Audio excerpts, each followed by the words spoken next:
Magandang hapon po sa inyong lahat. Narito na po ang resulta ng 2 p.m. draw ngayong April 21, 2026 para sa mga games na 3D Lotto at 2D Lotto. Kung bago ka pa lang sa aking channel, pwede kang mag-like, share, at subscribe para updated kayo sa mga PCSO lottery results araw-araw. Para sa 2D Lotto 2 p.m. draw, ito po ang mga winning numbers. 31 and 17 in exact order.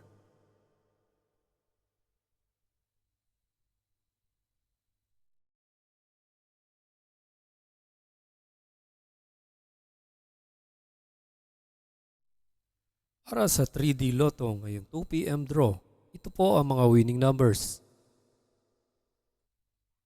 9, 6, and 2 in exact order.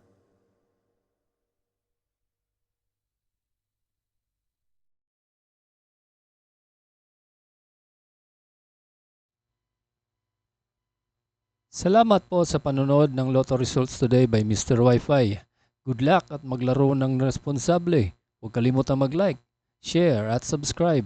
Hanggang sa muli, paalam po sa inyong lahat.